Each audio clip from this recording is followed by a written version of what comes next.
Parliament ఎన్నికల్లో BRS party ఒంటరిగానే పోటీ చేస్తోందన్నారు ఎమ్మెల్యే కడియం శ్రీహరి. తెలంగాణ నీళ్లు హక్కుల గురించి చిత్తశుద్దితో పోరాడేది ఒక్క బీఆర్ఎస్ పార్టీనని స్పష్టం చేశారు. తిరుమల శ్రీవారిని ఎమ్మెల్యే కడియం శ్రీహరి దర్శించుకున్నారు. నైవేద్య విరామంలో కుటుంబ సమేతంగా శ్రీవారిని దర్శించుకుని మొక్కులు చెల్లించుకున్నారు. కృష్ణ జలాల గురించి ప్రశ్నించే పార్టీ ఒక్క బీఆర్ఎస్ఏ అన్నారు.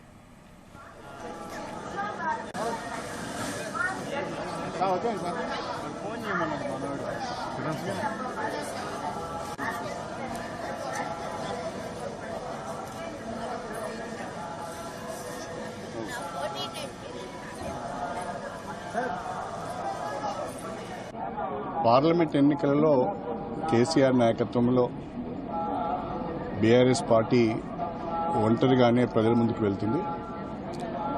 మొన్న జరిగిన సాధారణ ఎన్నికలలో ప్రజలు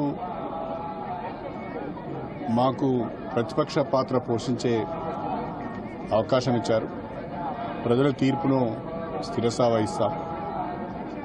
కానీ రాబోయే రోజులలో తెలంగాణ హక్కుల గురించి, నదీ జలాలలో తెలంగాణ రాష్ట్రానికి రావాల్సిన వాటా గురించి, ఆస్తుల పంపకాల విషయంలో కానీ, తెలంగాణ హక్కుల విషయంలో కానీ చిత్తశుద్దితో పోరాడేది బీఆర్ఎస్ మాత్రమే. రేపు లోక్సభ ఎన్నికలలో తెలంగాణ హక్కుల కొరకు పోరాడే, తెలంగాణ వాటాలపైన ప్రశ్నించే